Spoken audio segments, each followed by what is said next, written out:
क्या होगा जब एक साधारण सा लड़का अपने आसपास के खौफनाक रहस्यों का सामना करता है।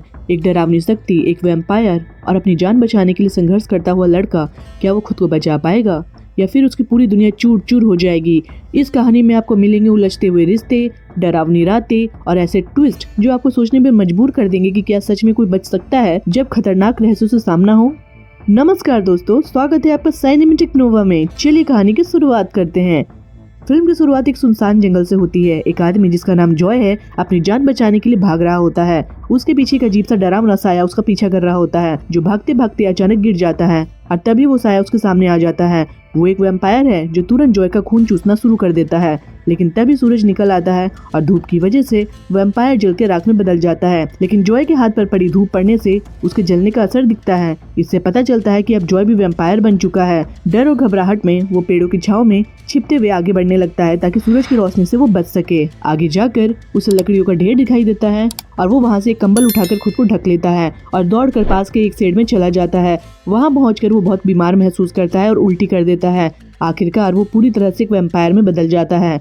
सीन बदलता है और अब स्टैन की कहानी शुरू होती है। स्टैन अपने घर के नींद से जागता है। वो अपने माता पिता के साथ नाश्ता कर रहा होता है, लेकिन अचानक घर का माहौल बदल जाता है। उसकी माँ अचानक बीमार पड़ने लगती है और उसकी हालत बिगड़ जाती है। ये देखकर उसके पिता सदमे में आ जाते हैं और गुस्से में एक बंदूक उठाते हैं और अपने बेटे के सामने ही खुद को गोली मार देते हैं।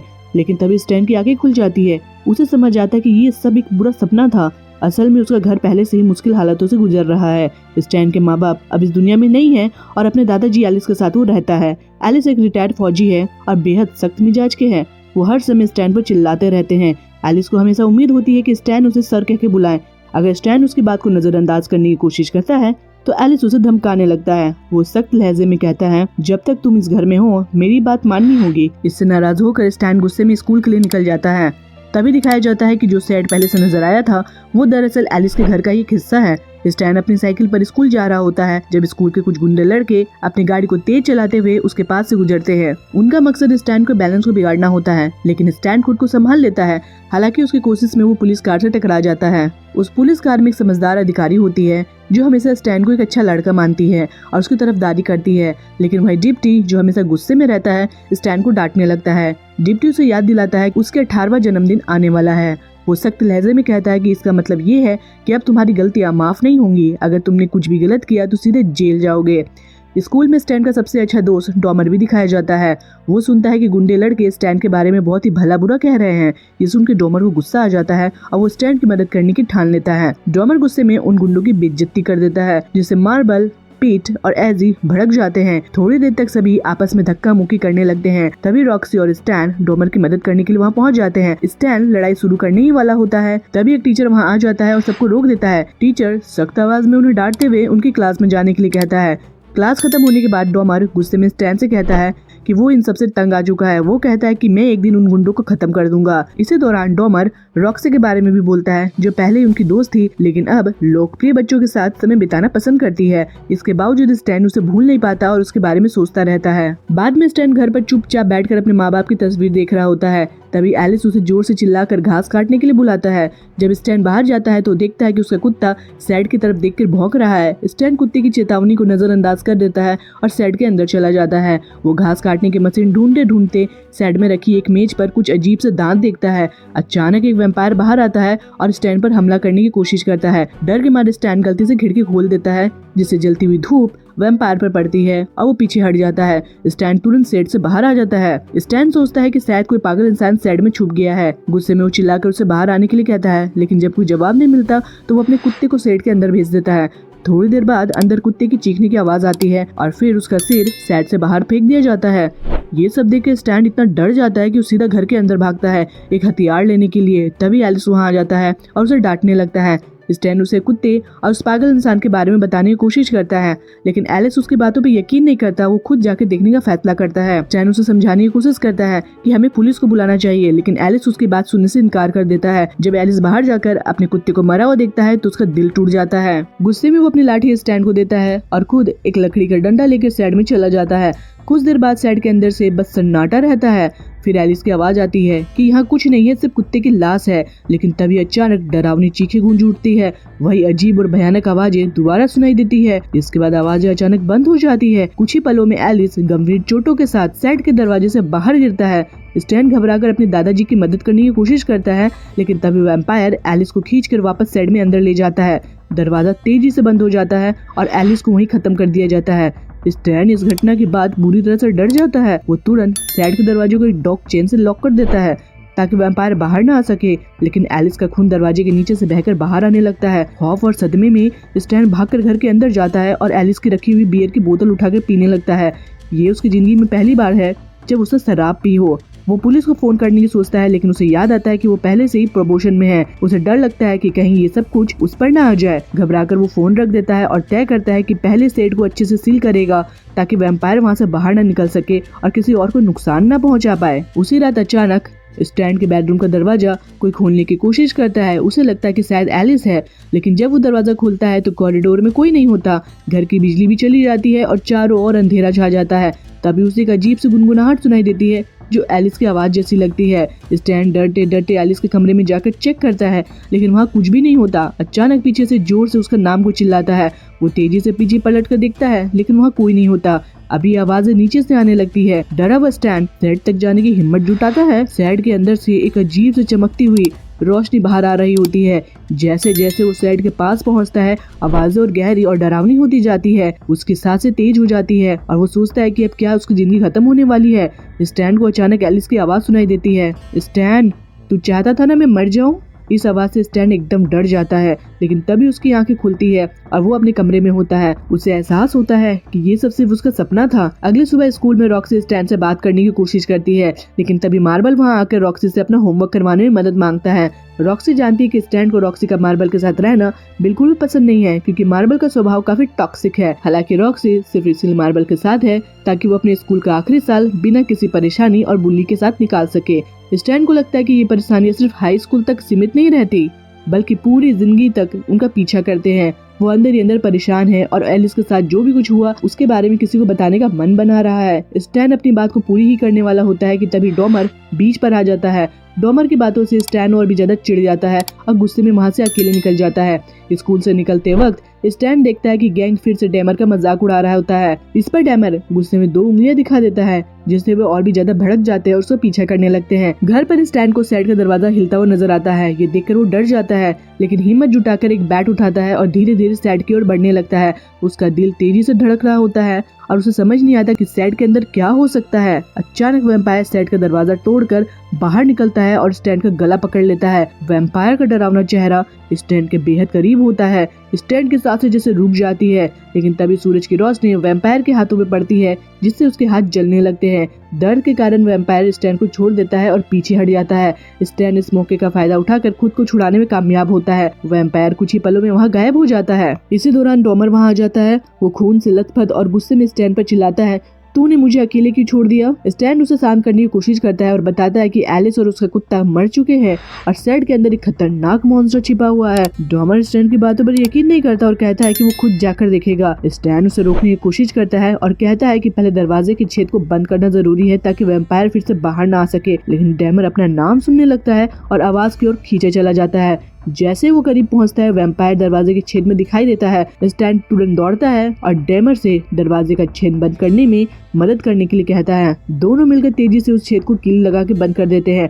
इसके बाद डैमर अचानक उत्साहित हो जाता है और कहता है कि वो इस मॉन्स्टर का इस्तेमाल गैंग के खिलाफ कर सकते हैं। स्टैन को ये सब सुनकर डर और गुस्सा दोनों आता है। वो डैमर से कहता है कि वो किसी भी कत्ल या हिंसा का हिस्सा नहीं बनना चाहता और ना ही डैमर को ऐसा करने देगा। स्टैन डैमर से वादा करने को कहता है कि वो इस बारे में किसी को नहीं बताएगा और ऐसा कुछ भी करने की कोशिश भी नहीं करेगा। थोड़ी बहस के बाद डैमर मान जाता है और वादा करता है कि वो किसी को कुछ नहीं बताएगा, लेकिन स्टैन के दिल में अब भी डर है कि डैमर अपनी बात पर कितना खरा उतरेगा। रात के समय स्टैन अपने बिस्तर पर लेटा हुआ होता है। उसके हाथ में एक चाकू है और वो एक पुराने वैम्पायर फिल्म देख रहा होता है ताकि वैम्पायर की कमजोरियों के बारे में कुछ सीख सके। फिल्म में बताया जाता है कि वैम्पायर को 3 तरीकों से मारा जा सकता है। सूरज की रोशनी में जलाकर, उसके दिल में कुछ तेज चुभाकर या उसके सिर को काटकर। इसी दौरान रॉक्सी अचानक दीवार पर लगे एक नोटी पोस्टर से बाहर निकलती हुई दिखाई देती है। वो स्टैन के पास आती है और उसके साथ इंटीमेट होने लगती है, लेकिन तभी रॉक्सी का चेहरा अचानक बदल जाता है और वो एक भयानक वैम्पायर में बन जाती है। वो स्टैन पर हमला करती है और उसे काटने की कोशिश करती है। स्टैन डर के मारे जाग जाता है। ये सब एक भयानक नाइटमेयर होता है। वो परेशान और गुस्से में पोस्टर को फाड़ देता है और उसके अंदर का डर और बेचैनी बढ़ने लगती है।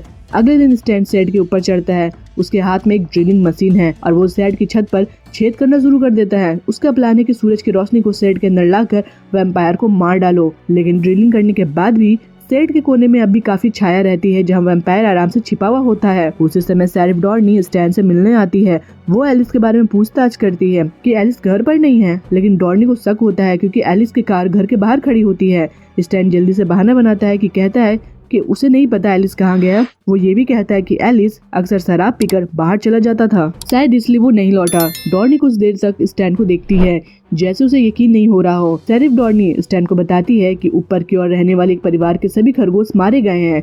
जब उस परिवार के आदमी ने चोर को पकड़ने की कोशिश की तो वो आदमी भी अचानक गायब हो गया। डॉर्नी स्टैन को उस व्यक्ति की तस्वीर दिखाती है और स्टैन पहचान जाता है कि ये जॉय है, लेकिन वो झूठ बोलते हुए कहता है कि उसने इस आदमी को पहले कभी नहीं देखा। डॉर्नी को स्टैन की बातों पर शक होता है। वो जोर देकर कहती है कि वो खुद स्टैन को स्कूल छोड़ देगी। जब स्टैन तैयार हो रहा होता है, डॉर्नी एलिस की लाठी जमीन पर पड़ी हुई देख लेती है। वो इसे नोट करती है लेकिन कुछ नहीं कहती। स्कूल में रॉक्सी स्टैन के जख्मों को देखकर चिंतित हो उठता है और उससे पूछती है कि वो ठीक है या नहीं। उनका ये पल फिर से खराब हो जाता है क्योंकि मार्वल एक गंदा और सेक्सियस्ट कमेंट पास करता है। स्टैन रॉक्सी की तरफ से जवाब देता है, लेकिन मार्वल रॉक्सी के खिलाफ घटिया बातें करने लगता है। ये सुनकर स्टैन का गुस्सा फूट पड़ता है और वो मार्वल को जोर से मुक्का मारता है। मार्वल जमीन पर गिर जाता है और स्टैन के उसके चेहरे पे लगातार मुक्का बरसाने लगता है। तब एक टीचर वहाँ आके स्टैन को रोकते हैं और स्टैन से कहते हैं कि उन्हें उनसे बात करनी है। टीचर घोषणा करते हैं कि एलिस के साथ एक मीटिंग आयोजित की जा रही है, लेकिन जब एलिस ने फोन नहीं उठाया तो डॉर्नी को उसे घर से लाने के लिए भेजा गया। ये सुनकर स्टैन के होश उड़ जाते हैं। उसे तुरंत एहसास होता है कि डॉर्नी की जान खतरे में है। बिना समय गवाए स्टैन स्कूल से भाग जाता है। उसे इतना डर होता है कि वो किसी को कुछ नहीं बताता। स्टैन को इस बात का बिल्कुल अंदाजा नहीं होता कि मार्वल जिसे उसने पीटा था अब वो उसका पीछा कर रहा है। मार्वल के चेहरे पे गुस्सा साफ झलक रहा है और वो स्टैन के हर कदम पर नजर रखे हुए है। एलिस के घर पर डॉर्नी दरवाजे की घंटी बजाती है, लेकिन कोई जवाब नहीं मिलता। अचानक उसे सेट के अंदर से अजीब सी आवाजें सुनाई देती है। डॉर्नी को ऐसा महसूस होता है कि कुछ जोर से सेट के दरवाजे से टकराया है और फिर उसे एलिस की आवाज सुनाई देती है जैसे वो मदद मांग रहा हो। घबराई हुई डॉर्नी जल्दी से ताला तोड़ने के लिए गई, लेकिन दरवाजा खुलने से ठीक पहले स्टैन वहां पहुंच जाता है। डॉर्नी ने अपनी गन स्टैन की तरफ तान दी। स्टैन उसे समझाने की कोशिश करता है कि सेट में एलिस नहीं है बल्कि जॉय है। जॉय अब एक वैम्पायर बन चुका है, लेकिन डॉर्नी स्टैन की बातों को नजरअंदाज करती है और एलिस को बचाने के लिए सेट का दरवाजा खोल देती है। जैसे दरवाजा खुलता है, जॉय तुरंत डॉर्नी पर हमला कर देता है। वो डॉर्नी के गर्दन को काट लेता है और फिर उसका हाथ तोड़कर उसे सेट के अंदर खींच लेता है ताकि अपनी भूख को वो शांत कर सके। इसी दौरान मार्वल अचानक वहाँ आ जाता है और स्टैन पर हमला कर देता है। स्टैन घबराया हुआ खुद को बचाने की कोशिश करता है, लेकिन तभी एक गोली चलने की आवाज सुनकर मार्वल भी रुक जाता है। ये आवाज सबको चौंका देती है और ये सब उसी दिशा में देखने लगते हैं जहाँ से गोली आई थी। मार्वल के हाथ एक कदम से थम जाते हैं। तभी डॉमर दौड़ते हुए एक बंदूक उठाता है और एक और गोली चलाकर मार्वल को रुकने के लिए मजबूर कर देता है। स्टैन उसे शांत करने की कोशिश करता है, लेकिन डॉमर अपनी जिद पर कायम रहता है और मार्वल को सेट के अंदर जाने के लिए कहता है। स्टैन बार बार डॉमर को रोकने की कोशिश करता है, लेकिन उसका कोई असर नहीं होता। मार्वल सेट के अंदर धीरे धीरे चलता है, लेकिन जैसे ही वो डॉर्नी का हाथ जमीन पर देखता है उसका चेहरा सफेद पड़ जाता है। वो डर के मारे कांपने लगता है और स्कूल में की गई अपनी हर गलती के लिए माफी मांगने लगता है, लेकिन डॉमर अपनी जिद पर कायम रहता है और मार्वल को सेट के अंदर भेज देता है। कुछ देर बाद सेट से मार्वल की चीखें सुनाई देती है और वो दर्दनाक आवाजें इस बात की गवाही देती है कि अब उसका अंत हो गया है। गुस्से में स्टैन डॉमर से बंदूक छीनने के लिए लड़ता है और उसे रोकने के लिए कोशिश करता है, लेकिन तभी मार्वल की एक और चीख उसका ध्यान भटका देती है और डॉमर इस मौके का फायदा उठाकर स्टैन पर हमला करता है, जिससे स्टैन बेहोश हो जाता है। कुछ देर बाद रॉक्सी स्टैन को उठाती है, लेकिन डॉमर वहां से गायब हो चुका होता है और सेट का दरवाजा भी खुला मिलता है। रॉक्सी घबराई हुई नजरों से जमीन पर पड़े हाथ को देखती है। स्टैन धीरे धीरे सेट के अंदर जाता है और ये देखने के लिए कि क्या हो रहा है। अंदर स्टैन को मार्वल के शरीर के पास पड़े नकल और जमीन पर उसके शरीर के टुकड़े मिलते हैं। अंधेरे के कोने में मार्वल का शरीर बिखरा हुआ दिखाई देता है। जैसे ही स्टैन मार्वल की लाश के पास जाता है वो अचानक गिर जाता है। पीछे से डॉमर एक वैम्पायर के रूप में प्रकट होता है। डॉमर बताता है कि जॉय अभी चला गया है, लेकिन वो जल्द ही वापस आएगा। वो धीरे धीरे स्टैन की ओर बढ़ता है और इस बात की परवाह नहीं करता है कि धूप की रोशनी उसके शरीर को जला रही है। तभी रॉक्सी की नजर डॉमर पर पड़ती है और वो जोर से चीखने लगती है। इस डिस्ट्रक्शन का फायदा उठाकर डॉमर स्टैन पर हमला करने की कोशिश करता है, लेकिन स्टैन तुरंत पास पड़ी एक लकड़ी उठाकर उसे मार देता है। इसके बाद स्टैन जल्दी से सेट का दरवाजा बंद करता है और घबराई हुई रॉक्सी को गले लगाता है, लेकिन उनका डर अभी खत्म नहीं होता क्योंकि अचानक डॉमर सेट से बाहर निकल आता है। डॉमर माफी मांगता है, लेकिन तब तक धूप उसके शरीर को जलाने लगती है। स्टैन उसे बचाने के लिए एक सीट लेकर आता है, लेकिन तब तक बहुत देर हो चुकी होती है। फिर स्टैन सब कुछ रॉक्सी को बता देता है और वो दोनों रात के लिए तैयारी करने लगते हैं। स्टैन और रॉक्सी ने डॉमर की डेड बॉडी को शेड में रखा और खुद घर के अंदर जाकर हर खिड़की और हर दरवाजे को बंद कर दिया।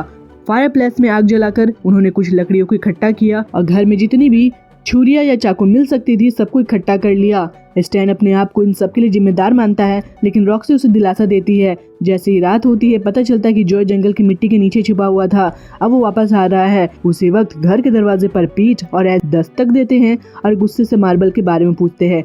पीट को कोई डरावनी सी आवाज सुनाई देती है और वो अजी को उसके बारे में समझाने की कोशिश करती है, मगर अजी इस बात को अनसुना करके लड़ाई करने में लगता है। तभी अचानक अजी को एक डरावना सा हाथ ऊपर छत की ओर खींच लेता है। फिर अचानक खून की बूंदें ऊपर छत से टपकने लगती है।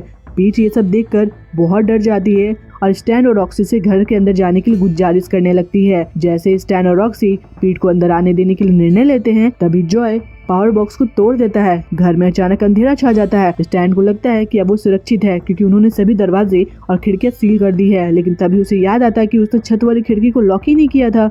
इसी पल छत से अजीब आवाजें आने लगती है जो संकेत देती है कि कुछ ऊपर से घर में घुसने की कोशिश कर रहा है। रॉक्सी की घबराहट बढ़ जाती है और वो तय करती है कि उन्हें ऊपर जाकर चेक करना चाहिए।